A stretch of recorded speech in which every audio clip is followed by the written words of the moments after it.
절 제가 먼저 읽습니다. 사흘 되던 날 갈릴리 가나에 혼례가 있어 예수의 어머니도 거기 계시고 예수와 그 제자들도 혼례의 청함을 받았더니 포도주가 떨어진지라. 예수의 어머니가 예수에게 이르되 저들에게 포도주가 없다 하니 예수께서 이르시되 여자여 나와 무슨 상관이 있나이까? 내 때가 아직 이르지 아니하였나이다. 그의 어머니가 하인들에게 이르되 너희에게 무슨 말씀을 하시든지 그대로 하라 하니라. 거기에 유대인의 정결 예식을 따라 두세 통 드는 돌 항아리 6이 놓였는지라. 예수께서 그들에게 이르시되 항아리에 물을 채우라 하신즉 아귀까지 채우니 이제는 떠서 연회장에게 갖다 주라 하심에 갖다 주었더니 연회장은 물로 된 포도주를 맛보고도 어디서 났는지 알지 못하되 물떠온 하인들은 알더라. 연회장이 신랑을 불러 말하되 사람마다 먼저 좋은 포도주를 내고 취한 후에 낮은 것을 내거늘 그대는 지금까지 좋은 포도주를 두었도다 하니라. 같이 읽습니다. 예수께서 이 첫 표적을 갈릴리 가나에서 행하여 그의 영광을 나타내심에 제자들이 그를 믿으니라. 아멘. 첫 번째 표적을 통해서, 표적이라고 하는 것은 단순한 기적이 아니라 그 기적을 통해서 그 기적을 행하시는 예수님이 어떤 분인가 하는 것을 보여주기 위한 특별한 목적을 가진 기적을 표적이라고 합니다. 이 기적을 통해서 그저 해결됐다 그게 아니라 이걸 행하시는 이분이 누구신가, 그것을 보는데 영광이라고 그랬죠. 영광. 여러분, 성경에서 나오는 영광이라는 것은 하나님이 어떤 분인가를 보여주셨다는 것을 표현할 때 영광이라고 합니다. 사람도 사랑하지요. 하지만 하나님의 사랑은 차원이 달라요. 거룩한 사랑. 그래서 그 사랑을 체험했을 때 하나님의 사랑에, 하나님만이 가지신 그 사랑의 신적인 영광을 본 것입니다. 우리는 하나님의 영광을 볼 때 감동이 되고 믿음이 생기고 확신이 오고 그 하나님을 향한 경외와 예배가 일어나서 영광을 체험한 사람은 하나님께 영광을 돌려드리게 돼 있어요. 와우 하면서 이러한 표현을 예배라고 그래요. 하나님으로부터 온 영광을 체험할 때 하나님을 향한 태도는 예배입니다. 감사와 감격과 예배, 그리고 신뢰와 믿음. 첫 번째 표적이니까 굉장히 중요한 거죠. 그리고 이 영광을 볼 때 믿음이 생겨요. 그래서 아주 정확하게 이 첫 번째 표적을, 물로 포도주가 된 표적을, 그 영광을 나타내심에 제자들이 그를 믿으니라. 여러분, 우리 예수님을 체험할수록 믿음이 생깁니다. 아무것도 염려하지 마세요. 우리 주님이 여러분에게 변화를 주시는 분이에요. 물이 포도주가 되게 하시는 놀라우신 하나님이십니다. 독생하신 하나님. 하나님을 체험할 때 여러분에게 두려울 게 없고, 오늘 정말 잘 오셨네요. 어떻게 이렇게 추울 때 오셨어요? 전 날씨만 추워도 갈까 말까 그렇게 망설여져요. 여러분은 남은 자들입니다. 사흘 되던 날 그랬어요. 사흘 되던 날 2장 1절 1장에서부터 보면은 이튿날에 세 번이나 이튿날이라고 하는 표현이 나옵니다. 하루, 이틀, 이튿날이 3번이면 곱하기 2 곱하기 3은 이걸 모르면 안 돼요. 6, 그렇죠. 6일이 지나고 오늘 사흘째 되던 날, 그러면 이튿날 그 다음 날, 6일째 다음 날 7일째란 뜻으로 해석할 수도 있습니다.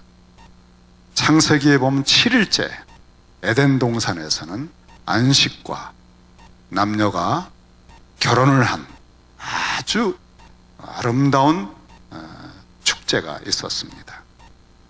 타락한 이후에 그 에덴의 복된 기쁨을 상실했는데, 오늘 바로 그 사흘 되던 날 갈릴리 가나에 혼례가 있었다 그랬어요. 예수의 어머니께서 거기 계신 거 보니까 많은 분들이 아마 친척이 아니겠느냐, 예수님의 어머니의 친척이다. 근데 예수의 어머니라고 표현으로 계속 나와요. 마리아라고 얘기하지 않고. 그래서 예수의 어머니가 아마 예수님과 그의 제자들도 청했던 것 같아요. 예수와 그 제자들도 혼례의 청함을 받았더니 친척의 결혼식에 이제 초대를 받으셨습니다. 문제가 생겼습니다. 이 포도주가 이 유대인들에게는 잔치에서 아주 필수예요. 포도주는 기쁨을 일으켜주는, 이들의 아주 없어서는 안 되는, 정말 포도주가 그들의 모든 음료 중에 가장 필수적인 것인데, 잔치 때는 이거 없으면 안 돼요. 거의 한 일주일 동안 계속 되는데, 이제 왔던 사람 가고 또 새 사람이 오고 하니까, 근데 의외로 많이들 오셨던 것 같아요. 그러니까 대개는 결례 항아리를 하나 정도 집이 갖추고 있는데, 잔치를 준비하면서 빌려가지고 6개나 했으니까 사람들이 많이 와서 손을 씻고 식사하고 그런 지금 상황인데, 포도주가 떨어졌습니다. 이거는요 보통 심각한 게 아니라고 그러는데요, 이거 이런 식으로 준비해서 손님들을 초대했느냐 하고 아주 심각하게 질책을 받거나 심지어는 법정에 고소까지 당하는 그런 상황이라고 합니다. 이런 심각한 분위기에 떨어졌을 때 정말 사람들은 이거 누구 탓이냐, 이건 누가 이런 식으로 밖에 못했나, 신랑 데려와라, 이거 잔치집에서 말이죠, 기쁨이 그냥 아주 불평으로 또 책망으로 또 여러 사람들이 그냥 분위기가 다운되고 그랬어요. 우리 인생이라고 하는 것은 결혼해서 미래를 꿈꾸며 좋은 시작을 하려고 했는데 우리가 뜻한 대로 되지 않을 때가 생깁니다. 타락한 창세기 3장 이후의 역사에서는 우리 뜻대로 되는 게 거의 없어요. 비즈니스를 열고 직장에 들어가면서 이제 우리 정말 살림이 피고 잘 될 거다 했는데 몇 년 하다가 그만 나올 수밖에 없는 일도 생기고요. 좋은 친구였는데 배신을 당하기도 하고요. 이렇게 정말 우리는 좋은 꿈을 꾸고 관계를 시작하고 또 교회를 개척했는데 얼마나 많은 교회들이 교회 문을 닫는지 몰라요. 여러분, 개척할 때는요, 저도 그랬어요. 정말 벌떼같이 올 것이다. 저는 떼거지로 올 거다, 그런 생각했어요. 인간이 온다고 생각하지 않고 벌떼, 거지 막 그냥 몰려올 거다. 그렇지 않습니다, 여러분. 갖은 고생을, 정말 부끄러움을 당할 수밖에 없는 과정을 겪으면서 몇 번을 절망할 수밖에 없는, 이렇게 포도주가 떨어지는 때가 있다는 거 우린 다 공감합니다. 이럴 때 이건 누구 탓이냐, 이거 어떻게 할 거냐, 머리를 싸매고 사람을 책망하고 또 자책하고, 그렇게 당연한 것인데 저희 교회도 사실 막 몇 배로 성장하다가 딱 멈췄을 때 다 저를 쳐다보더라고요. 저는 그 뜻이 뭔지 알아요. 이 목사님 책임지세요, 이거예요. 아이고, 정말 여러분, 교회가 딱 정체되면요, 담임 목회를 맡은 사람은요 피가 마르는 것 같아요. 그리고 다 이렇게 좀 침체되는 것 같고. 성장하는 교회는요 창조의 현장에 있는 것처럼 막 흥이 나요. 흥이 나. 사람들 얼굴에 웃음이 있고 그냥 어디 가든지 전도하는, 저절로 전도해. 우리 교회 와봐, 좋아, 분위기 좋아, 그러면서. 근데 포도주가 떨어진 것 같은 때에는 다들 침울하고 그렇습니다. 이때 예수의 어머니가 이 일을 어떻게 보았는고 하면은, 포도주가 없다. 핵심적인 거예요. 결핍의 근원, 포도주가 없다. 없는 것을 자꾸 생각하고 왜 그랬을까, 누구 탓일까, 아무리 해봐야 해결이 안 되고요, 더 침체됩니다. 없는 거 어떡하겠어요, 여러분? 우리는 결핍이 일상입니다. 건강했다가 건강을 잃게 되고, 좋은 사랑을 가지고 했는데 사랑을 잃어버리고, 신뢰를 잃어버리고, 그 없는 거 가지고 자꾸 탓하면 이제 싸움이 되고 언쟁이 되고 나중에는 법정에까지 가고 그래요.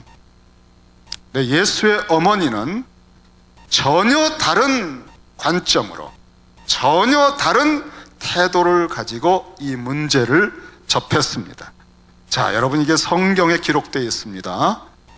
우리가 주목해 볼 만한 대목이에요. 예수의 어머니는 누구죠? 처녀 때 가브리엘 천사가 와서 내가 하나님의 아들을 잉태할 것이다. 어떻게 그런 일이 있습니까?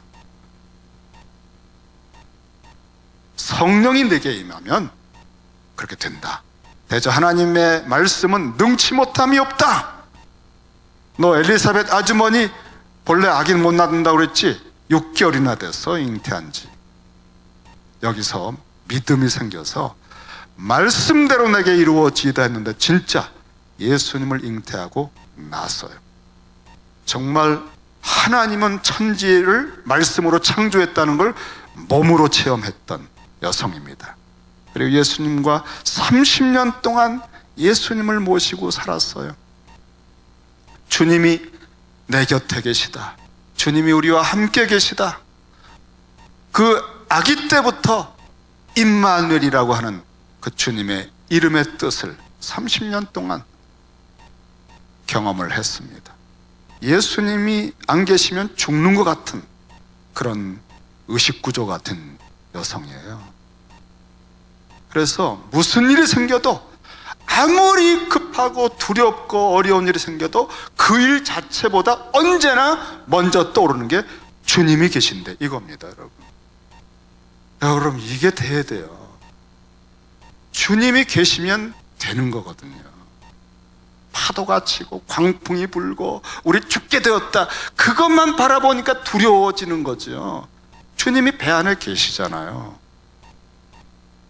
우리는 내가 세상 끝날까지 항상 너희와 함께 있으리라 하신 주님의 약속을 아주 그냥 우리의 그 뼛속까지, 의식의 그냥 저심층까지, 머리에 그냥 뇌세포가 가득 그 약속으로 차 있어야 돼. 어떤 사건으로 어떻게 보일지라도 주님이 바꾸시면 되는 겁니다. 주님이 채우시면 될 거 아니에요. 주님이 회복시키면 될 거 아니에요. 이게 주님의 영광이거든요.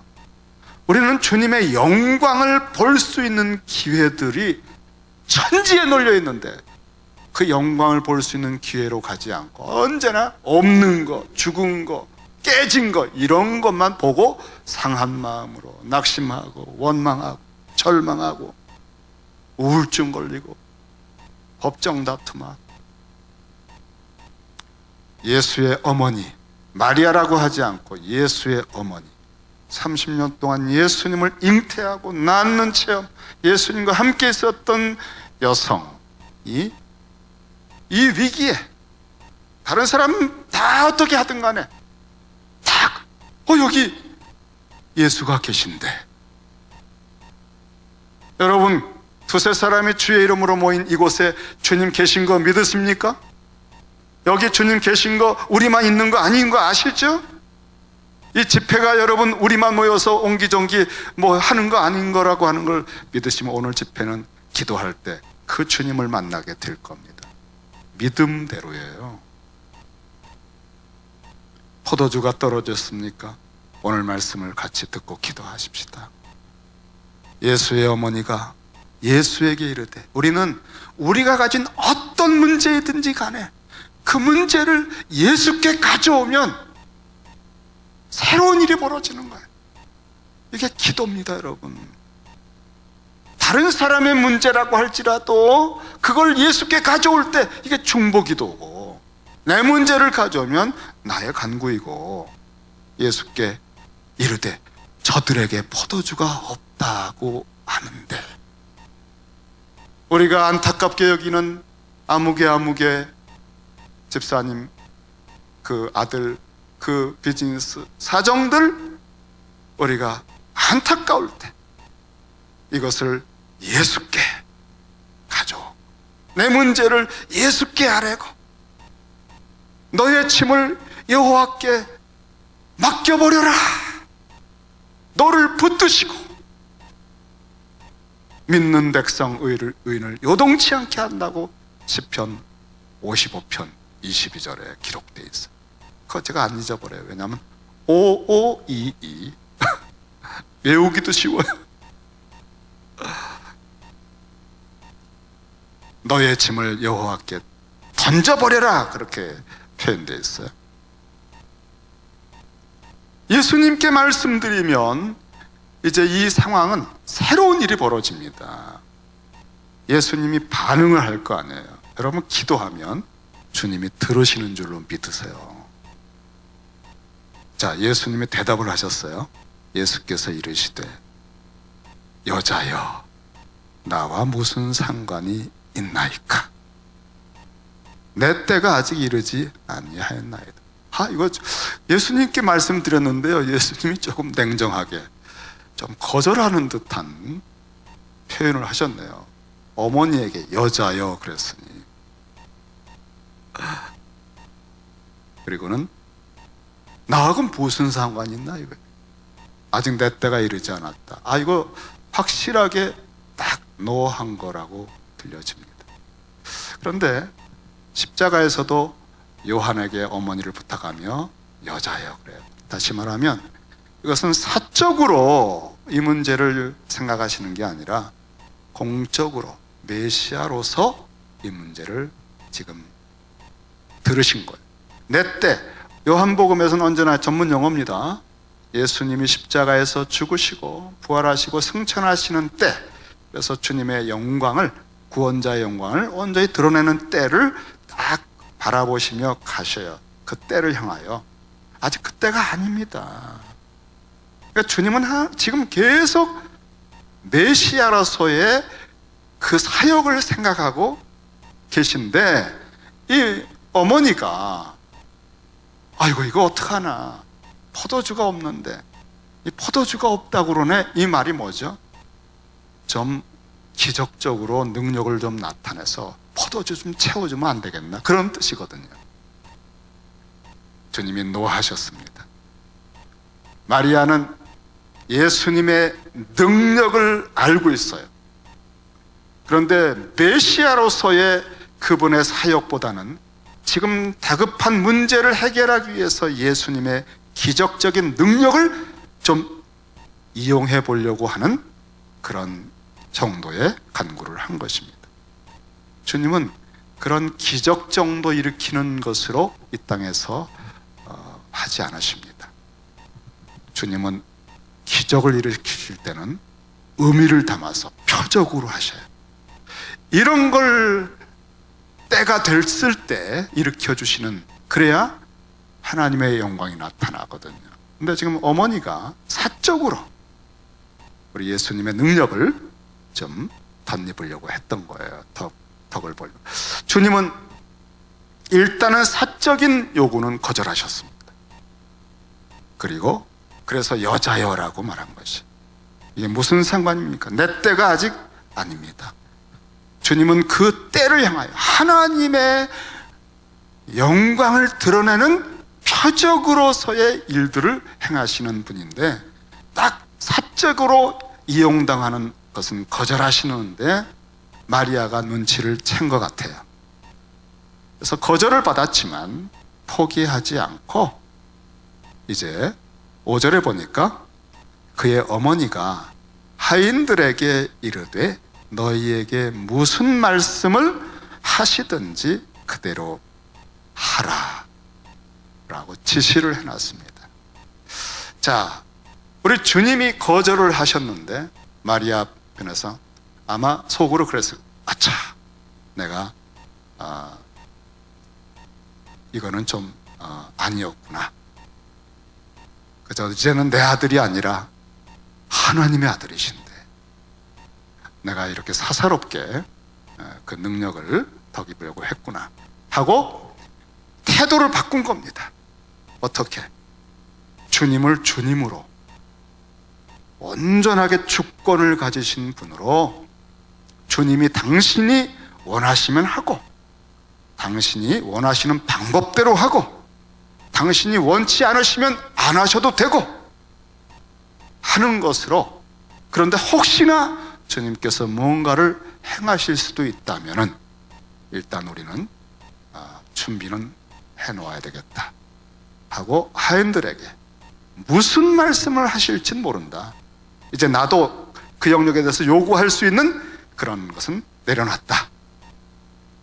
주님이 주님으로서 당신의 때에 당신의 방법으로 당신의 영광을 위해서 행하시면 감사하고, 또 행하지 않으셨다 할지라도 이제는 할 말이 없다. 다만 무슨 말씀을 혹 하시든지 간에 너희들은 할 준비를 해라 이랬어요. 자, 여러분 이거 중요하죠? 우리가 기도할 때 무조건 내가 원하는 거 해달라고 떼쓰는 게 기도의 모습은 아닐 거예요. 우리 주님도 할만하시거든 이 십자가 이 잔을 지나가게 해달라고 해놓고도 아버지의 원대로 되기를 바랍니다 그랬어요. 우리가 기도하는, 구하는 내용이 다급하고 절박하기 때문에 때로는 여러 가지 구하는데, 구하여도 얻지 못하면 욕심으로 구하여서 얻지 못한다 그랬어요. 주시지 않는 분 절대 안 해요. 마리아가 눈치를 챘고 이제 주님이 하시든 안 하시든 그것은 주님의 주권이지만 우리는 혹여나 무슨 말씀이라도 하시면 그대로 할 준비를 하는 겁니다. 주님의 때에, 주님의 방법으로, 주님이 당신의 그 때에 영광을 드러내시는 거기에 걸맞게 하나님 나라의 품격과 그 수준과 방법에 합당하게 행하시는 그 일을 받아들일 자세를 가지고 있을 때 혹시 주님은 은혜를 베푸실 수도 있어요. 아닌 게 아니라 주님이 상황을 보시니까 준비가 진짜 잘한 거예요. 자기를 다 내려놓고 부인하고 주님이 주님 되시도록 딱 멍석을 깔아놓은 거예요. 야, 여러분 날마다 자기를 부인하고 무슨 말씀을 하셔도 따르겠습니다라고 할 때 큐티가 돼요. 주님 제가 급한 일이 있는데 거기에 맞는 말씀 주세요. 이거 아닙니다, 여러분. 우리는 하나님 앞에 무슨 말씀을 하실지 모르겠으나 또 그 말씀이 내 마음과 내 지금 당장 급한 일에 적용되는 그런 말씀이 되지 않을 수도 있겠으나 그건 상관없습니다. 주님의 말씀이라면 듣겠습니다. 여러분 이런 자세로 우리 인생의 하루하루를 맞이해야 돼요. 이거 굉장히 중요한 영적인 훈련입니다. 이 자세를 길러주는 가장 기본기의 훈련이 큐티예요. 큐티는 그 일을 하지 않으면 아무 의미가 없어요. 뭐 성경 공부도 아니고요. 주님이 주님 되시게 아침에 몇 분이라도 나의 가장 근원적인 태도를 딱 멍석을 깔아드리고 주님이 나를 다스리도록 그 자세를 갖는, 이것보다 중요한 게 없어요. 그리고 말씀하시면 듣고 또 그냥 가만히 계시면 감사하고, 주님하고 함께 있었던 것만으로도 충분한 거예요. 여러분, 큐티라고 하는 게 뭐 항상 말씀 찾아내기가 아니거든요. 주님하고 함께 있었다는 거, 그것만으로도 굉장한 변화가 이미 일어났기 때문에 이런 영적 훈련에 필링을 가져야 돼. 하루 잔재주 부리는 게 아니거든. 마리아는 30여 년 주님하고 있으면서 이런 감각들을 나름대로 터득한 것 같아요. 주님께서도 보셨습니다. 당신이 표적을 나타내시면 될 만한 절정의 영광, 십자가와 부활의 영광, 죽었던 것이 다시 살고 없었던 것이 있게 되고 맹물 같은 무능과 무력과 절망이 극상품 포도주로 축제가 일어나게 하는, 이게 십자가에 죽었다가 부활하는 것의 영광을 반영할 수 있는 것이 되거든요. 주님이 이제야 나의 영광을 드러낼 수 있는 자리가 됐구나 라고 보신 겁니다. 여러분, 우리가 기도할 때 이렇게 주님이 당신의 영광을 드러낼 수 있는 그런 백지수표를 드리는 게 기도의 응답이 빠릅니다. 그리고 그 기도가 열매가 좋아요. 제가 오늘 찬양이 너무 일찍 끝나가지고 할렐루야 감사하고요. 왜냐하면 이게 설교가 좀 길을까봐 걱정했는데 또 기도 시간은 충분할 것 같아요. 제가 그 워싱턴에 집회를 갔다 오고는 다 좋았어요. 너무너무 좋았는데 마음이 하나 좀 상한 게 있어요. 갔다 와서 운전을 하려고 그러는데 면허증, 제 드라이버 라이센스가 없는 거예요. 그게 어디 갔을까 찾다가 제가 워싱턴에서 잃어버린 겁니다. 제 옷을 탁 자켓을 벗고 넣고 검사할 때 그게 떨어졌던 것 같아요. 그게 있어요. 운전을 하는데 다 좋았는데 그게 하나 마음에 상했어. 그래서 제가 사실은 한 2주일 기다렸어요. 그걸 주순 분이 우편으로 보내주리라 하는 기대를 갖고 이 인생들이 안 보내주네요. 그래서 결국은 다시 가서 만들었습니다. 그게 새로운 걸 보는데 얼마나 기쁜지 정말 기쁘더라고요. 그리고 이번에 또 이제 아이오와를 다녀왔잖아요. 근데 갔다 왔는데 또 그게 없어요. 느낌이 또 이상해. 이거 왜 또 없을까?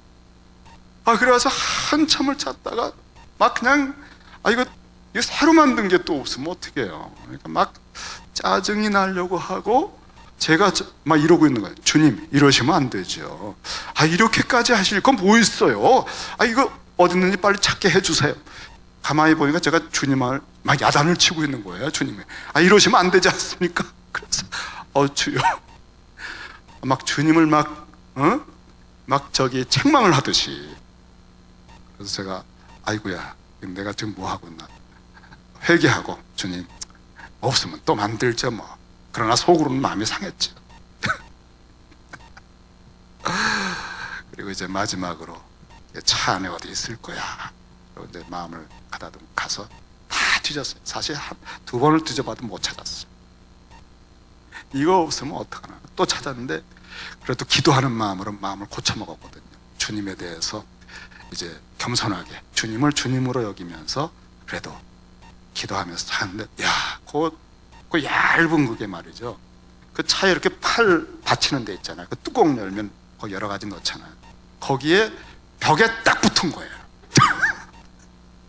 이게 이렇게 있어야 보이잖아요. 근데 이게 벽에 앞으로 딱 붙으니까 아무리 봐도 안 보여. 기가 막히다. 그걸 누가 일부러 그렇게 해놔도 할 수가 없는데. 근데 그게 이렇게 하는데 보이더라. 그때 할렐루야 얼마나 감사한. 우리가 기도하면서 주님한테 막 책망하면 안 됩니다. 주님한테 막 푸시하고 그러지 마세요. 주님을 주님으로. 결국 찾았다네. 제가 찾았습니다. 무슨 말씀을 하시든지 하라고 하는 말씀을 딱 듣고 하인들이 준비하고 있는 걸 보시고 드디어 거기에 유대인의 정결 예식을 따라 두세 통 드는 돌 항아리 6개가 있었다. 빌려다 놓은 겁니다. 잔치랑. 근데 유대인들은 반드시 손을 씻고 음식을 먹어요. 밖에서 들어오면 반드시 손을. 그래서 이 바리새인들이 왜 당신들 제자들하고 당신은 손을 씻지 않고 먹습니까? 이거를 무섭게 트집을 잡습니다. 여러분. 이게 유대인들에게는 굉장히 중요한 유대의 삶의 방식입니다. 그러니까 우리 주님께서 완전히 당신께 이 일을 맡겼을 때 주님의 지혜와 주님의 영광을 드러낼 수 있는 일종의 주님의 깊은 관점에서 드라마를 하나 딱 만드신 거예요. 일단 드라마를 세팅하셨어요. 그건 뭐냐면 6개의 돌 항아리는 유대의 정결예. 아무리 손을 씻어봐야 거기서 변화가, 생명이, 회복이 일어나지 않습니다. 이건 아주 상징적으로 유대주의의 모습. 어떤 축제도 불가능한 맹물에 불과해요. 그걸 가득가득 채워도 아무 소용이 없어요. 축제가 꺼져가고 불꽃이 꺼져가는 인생의 문제에 대해서 유대인의 율법주의와 정결례는 아무리 애를 쓰고 노력해도 아무 소용없다는 사실에 세팅을 딱 만들어 놓으신 거예요. 돌 항아리에 물 가득 채워라. 일단 시대적으로 옛 시대의 무력함과 한계를 딱 세팅을 해 놓으신 거예요. 사람들이 정말 난감하죠. 지금 포도주가 떨어져서 잔치가 지금 엉망이 됐는데 이 돌 항아리에 물 가득 채워 놓는 거, 이거 수고해도 소용없고 채워도 소용없고, 이게 바로 유대주의입니다. 여러분, 인간적인 수고와 노력으로 애쓰고 힘쓰고 해봐야 이 회복이 안 돼. 생명이 회복이 안 되고 기쁨이 회복이 안 되고 기업이 회복이 안 되는 거예요.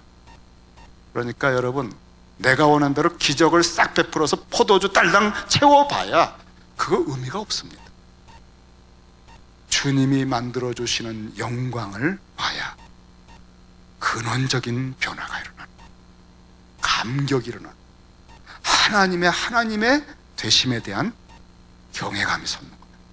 그래서 우리는 우리의 인생의 모든 문제 속에 하나님 당신의 수준으로, 당신의 때에, 당신의 방법으로, 당신의 능력으로 우리의 문제를 해결해 달라고 하는, 먼저 그의 나라와 의를 구하는 자세의 기도가 가장 지혜로운 기도라는 걸 알아야 돼요.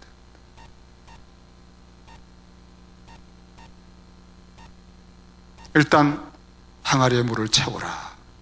그걸 순종을 합니다. 다 채웠어. 아무 변화가, 지금 뭐 포도주 떨어진 문제는 티끌도 해결이 안 됩니다. 바로 그겁니다. 해결할 수 없다는 거예요. 그것을 딱 먼저 보여주고, 그 다음에 주님이 오셔서 이제 신약 시대, 새로운 시대가 도래했다는 것이 얼마나 차이가 나는지, 주님께서 이제 앞으로 행하시는 모든 복음의 역사로 어떤 일이 벌어지는지를 보여주시는 시작. 그걸 딱 해놨지만 뭐 무력하고 무능하고 절망스러운 그 모습, 괜히 헛수고만 했다고 느껴지는 그 모습, 그것을 딱 보시고 아귀까지 채운 상태에서 주님께서 말씀하신 Now, 이제는, 여러분, 새로운 시대가, 예수님을 통해서 새로운 시대가 도래한 일성이라고 볼 수 있어요. 주님이 이제 이 절망과 무력함의 한계가 있는, 수고해도 소용없는 정말 이 인생들에게 창조주로서 빛을 쓰라 하시는 것처럼 이제는 떠서 연회장에게 갖다 주라. 연회장은 전체 이 잔치를 주관하는 사람이에요. 그러니까 책임자입니다. 이 포도주 맛을 잘 감식하는 사람이에요. 그러니까 이 사람이 그걸 보면 최고가 뭔지를 모든 사람이 말해줍니다. 그러니까 주님은 당신이 이루시는 이 새로운 시대의 역사, 새로운 하나님의 나라의 수준이 어떤 정도인지를 확인시켜줄 딱 한 사람을 아시고 그에게 이거 갖다 주라 그랬어요. 여러분, 포도주가 물이 언제 포도주로 됐느냐 이거 따질 필요 없습니다. 그거 여기 나오지도 않아요. 중요하지 않은 거예요, 사실. 그런데 일단 연회장이 물로 된 포도주를 맛보는 순간에, 지금 연회장은 지금 심기가 불편합니다. 지금 짜증이 나서 막 인상 쓰고 있어요. 근데 거기다 하인들이 또 뭘 떠왔어요. 이거 한번 맛을 보시죠. 그래, 이거 뭐야?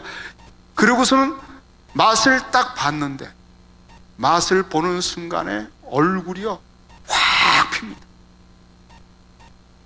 그 찌그러졌던 얼굴이, 왜냐하면 평생 한두 번 이 포도주 맛을 본 사람이 아니에요. 대개 잔치는 요때쯤에는 안 좋은 거를 싹 내서 먹이거든요. 근데 마지막에 좀 술들이 취해도 최고를 내는 거예요.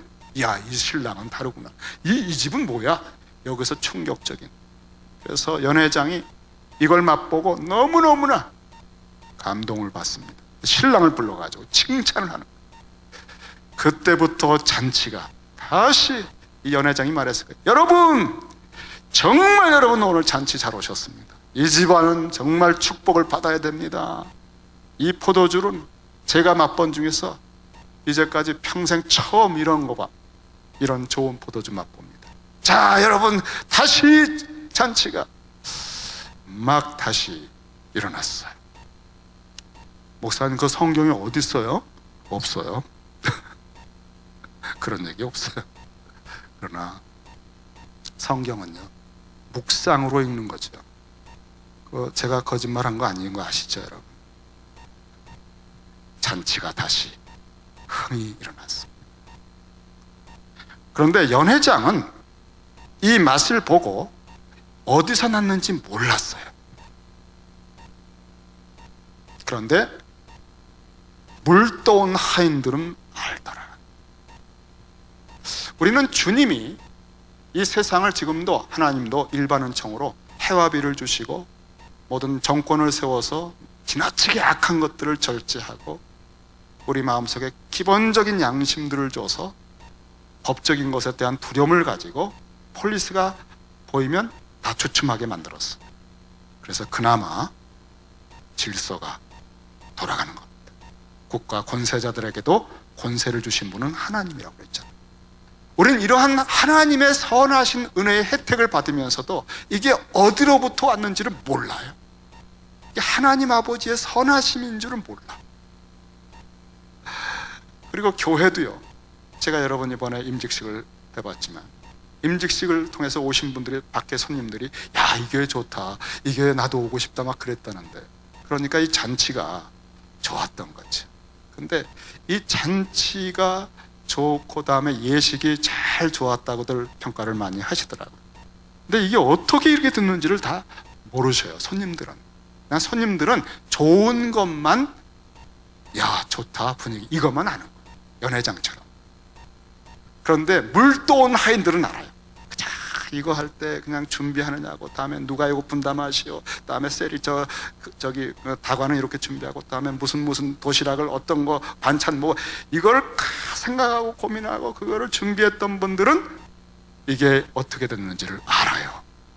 저도 제가 동료 후배 목사님들 예식이 참 좋았습니다, 기도도 좋았고요, 그래. 여러분 그거 참 모르더라고요.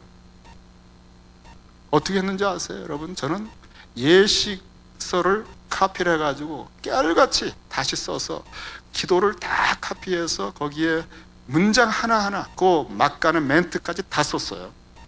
한마디도 버벅거리지 않으려고. 오신 분들이 있는데, 그래가지고 그거를 2번, 3번 아무도 없는 사무실에 혼자서 마치 모든 분들이 그냥 계속 반복 연습해서, 그래서 제가 거의 쓸데없는 말 안 하고 대로 했잖아요.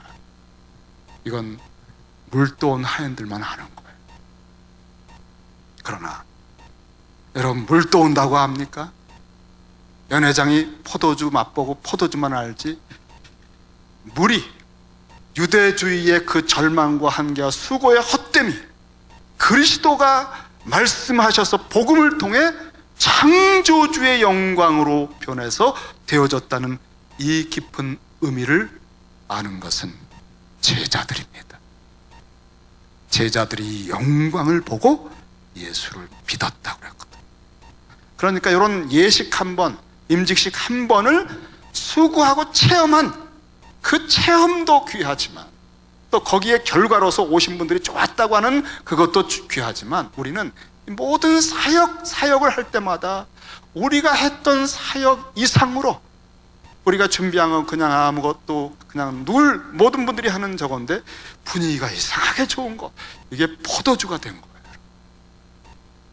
변화시킨 거예요. 은혜는요, 사람이 줄 수가 없어요. 성령이 하시는 거예요. 이거를 보고 나니까, 아, 이 교회에 주님이 그날 오셨구나. 그 주님이 이 교회를 돌보시는 것을 보는 게 제자입니다. 그래야 주님의 제자로서 이 교회를 차원 있게 섬기는 거예요. 다음에 또 뭐 이렇게 하면 되지, 그게 그렇질 않아요. 여러분, 예식을 다음에 이런 식으로 준비하면 돼, 이 프로그램을 해가지고 되질 않아요. 제자가 되어야만 주님의 영광의 감각을 가지고 다음에도 또 하나님이 포도주로 만드시는 일을 할 수 있는 거예요. 설교도 마찬가지고, 사역도 마찬가지고, 기도도 마찬가지고, 하나님의 나라와 의를 구하면서 나오는 모든 것들을 이렇게 어디로부터 왔는지를 매번 그 영광을 본 사람들만, 자기 자신이 사역 잘했다고 하는 것으로 끝나서 그냥 좋아하는 게 아니라 그리스도께서 주신 은혜 때문에 사역 끝나고 나서 깊은 눈물이 나오는 거예요. 주님, 우리가 한 거 5병여밖에 안 되는데 어떻게 이렇게 다들 만족을 했죠? 주님 감사합니다. 우리는 주님을 알아가는 게 더 좋은 거예요. 여러분, 주님을 따라가는 것, 제자들은 주님을 평생 따라가거든요. 저는 여러분들이 기도해서 응답받는 거 귀하고, 사역해서 충성하는 거 귀한데, 한 차원, 이제는 차원이 좀 제자로 등극해 보시기를 바랍니다. 올해부터 저도 설교를요, 이제 제가 뭐 여러분 얼마나 배울 수 있을 것 같아요? 제 목사로서 진짜 설교하고 싶습니다. 진짜 목회하고 싶고, 정말 진짜 교회가 뭔지 이 시카고에 그 영광을 보여드리고 싶어요. 우리가 하나님의 말씀의 영광, 기도의 영광, 얼마나 깊은 데가 있는지 몰라요. 오늘 어떤 문제가 있어도 포도주가 떨어진 여러분의 인생의 문제를 주님에게 가져오세요. 그리고 그 다음엔 주님의 주권에 맡기세요. 주님이 작품을 만들어 드리도록 기도하세요. 여러분이 주님 가르치지만, 주님 요거 요렇게 하셔야 되고요, 요거 요렇게 며칠까지입니다, 아시겠죠? 주님 다시 확인할까요? 그러지 마시고 주님의 때에, 주님의 솜씨로 주님의 드라마를 만들어 주시라고 제자가 되시기를 바랍니다. 기도하십시다. 우리 이 시간에 찬양 한 곡 부르면서